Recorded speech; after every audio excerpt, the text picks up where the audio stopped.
Oke, kita masuk ke gerak lurus. Ada namanya GLB sama GLBB yang sudah kalian catat ya minggu kemarin ya. Kalau GLB cirinya V itu apa? Kecepatan, kecepatannya tetap. Kalau GLBB itu A itu apa? Percepatan atau acceleration. Jadi hanya tetap untuk GLBB. GLB itu punya rumus atau persamaannya V sama dengan S per T.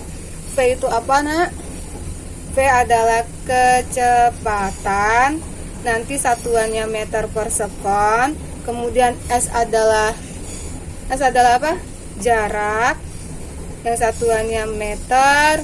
Kemudian T adalah waktu, yang satuannya sekon. Standar SI ya. Nah, ini 3 besarannya harus kalian ingat untuk GLB. Kemudian kalau misalnya kita yang ditanya adalah S-nya berapa jadinya? Nah, Ibu buatin namanya segitiga rumus. Segitiga rumus itu nanti yang di atas ini S, di sini V, di sini T. Jadi kalau yang ditanya S, tutup S-nya, jadi hasilnya adalah V kali T. Jadi jarak itu adalah kecepatan dikali waktu. Kemudian kalau yang ditanya T, kamu tutup T-nya. Berarti S per V atau jarak dibagi kecepatan. Itu ya 3 rumus untuk GLB. Nah, untuk GLBB nanti dibagi menjadi 2. Ada yang dipercepat sama ada yang diperlambat. Rumusnya sama, tapi kalau misalnya dipercepat dianya di sini positif. Ada kecepatan sama dengan V0 itu kecepatan awal ya, ditambah percepatan dikali waktu. Tapi kalau misalnya diperlambat, nanti sesuai dengan soal ya. Kalau misalnya nanti geraknya diperlambat, berarti kan nanti lama-lama dia diam atau tidak ada kecepatan atau V sama dengan 0 gitu. Nanti kalian tinggal lihat aja. Di sini negatif kalau misalnya diperlambat. Ini untuk rumusnya.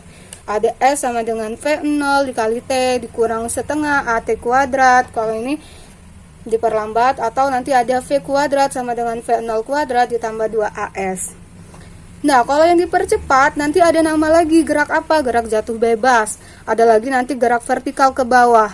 Kalau misalnya yang diperlambat, dia gerak vertikal ke atas. Jadi ya bedanya ya.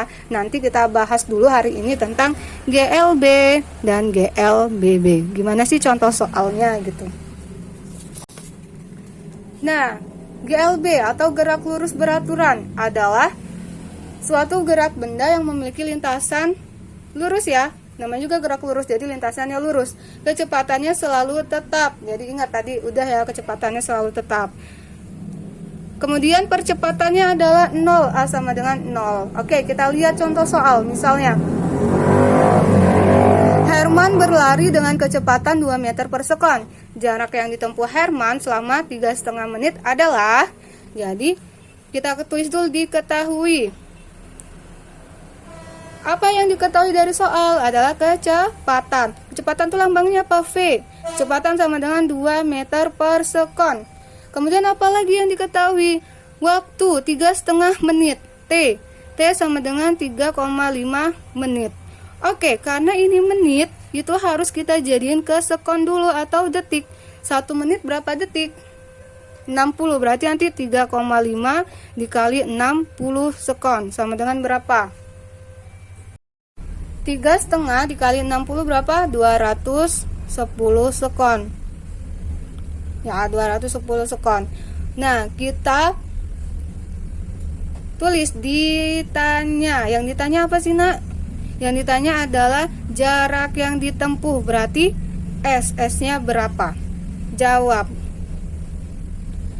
S itu apa rumusnya tadi? Jarak itu sama dengan V dikali T, kecepatan dikali waktu. Maka bisa ditulis S sama dengan V-nya berapa nak? 2 meter per sekon. Dikali T-nya berapa jadinya? 210 sekon. Jadi berapa hasilnya? 2 dikali 210 berarti 420 meter. Itu jaraknya. Paham? Bisa ya? Jadi itu jawabannya. Oke, kita coba ke contoh yang lain. Oke, contoh yang lain. Soalnya jika Andi mengendarai sepeda motor yang mempunyai kecepatan tetap 36 km per jam, selama waktunya 10 sekon. Maka jarak lagi yang ditanya ya. Apa yang beda? Oke, kita tulis dulu. Diketahui kecepatannya sama dengan 36 km per jam. Kemudian waktunya adalah 10 sekon. Oke, kita lihat di sini adalah 36 km per jam, sedangkan satuan standar internasionalnya adalah meter per sekon. Jadi ini harus kita ubah jadi meter per sekon berapa. Oke, lihat. 36 km per jam. Kamu tulis aja kayak gini. Kalau misalnya ada kayak gini. Jadi diubah jadi meter per sekon. Yang harus kamu ubah adalah kilometer ke meter berapa? Kilometer ke meter 1000. Berarti 36 dikali 1000. Per dari jam, 1 jam berapa sekon? 3600. 60 kali 60 ya, dari 1 menit. Jadi 1 jam sama dengan 3600 sekon. Kita kaliin 36 dikali 1000 berapa? 36.000 dibagi 3600. Kita coret kan 02 nya. 36 bagi 36 1, sisa 01, jadi 10 meter per sekon. Jadi 36 km per jam itu sama aja 10 meter per sekon. Yang ditanya apa tadi? Jarak kan? Sama aja jawabannya kayak tadi.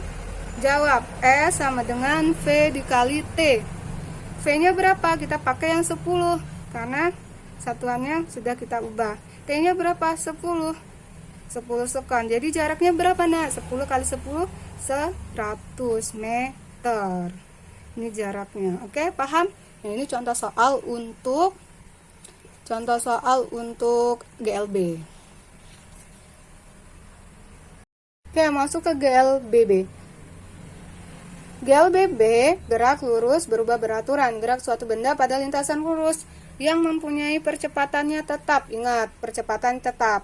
Artinya kecepatan gerak si benda ini berubah, bisa bertambah cepat atau bisa bertambah lambat. Contohnya, ada soal, sebuah kelereng mula-mula keadaan diam pada lantai yang licin. Kemudian kelereng didorong sehingga mengalami percepatan 2 meter per sekon kuadrat. Tentukan kecepatan kelereng setelah bergerak selama 4 sekon. Oke, langkah pertama seperti biasa kita tulis diketahui. Ingat, diketahui apa? Mula-mula keadaan diam.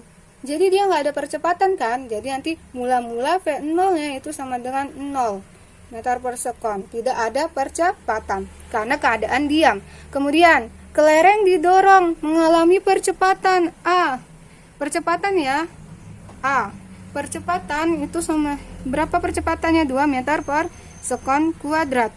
Kemudian tentukan kecepatan kelereng setelah bergerak selama 4 sekon. Berarti waktu T-nya sama dengan 4 sekon.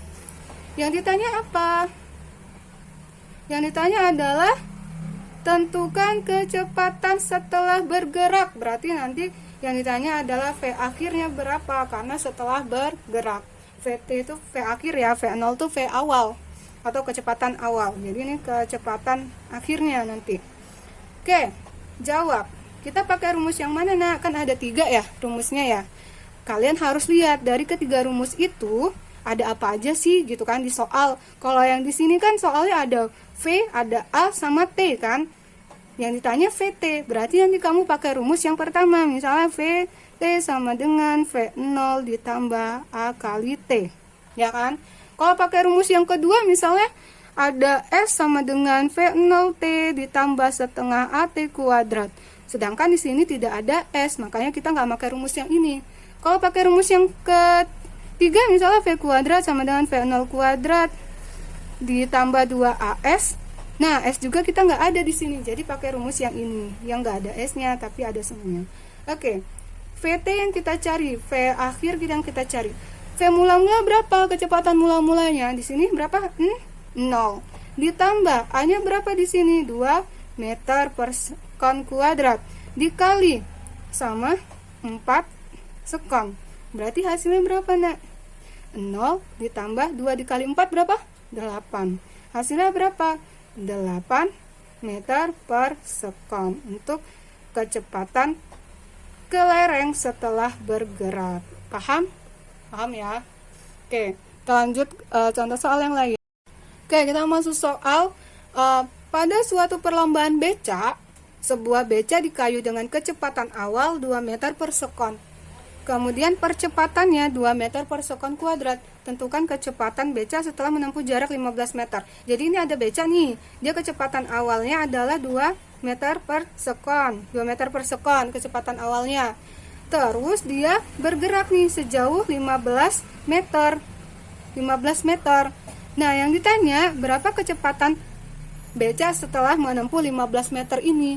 Oke, kita jawab dulu. Diketahui. Apa yang diketahui, nak? Kecepatan awal V0 sama dengan 2 meter per sekon. Kemudian apa lagi? Percepatannya A sama dengan 2 meter per sekon kuadrat. Kemudian apa lagi? Jarak S sama dengan 15 meter.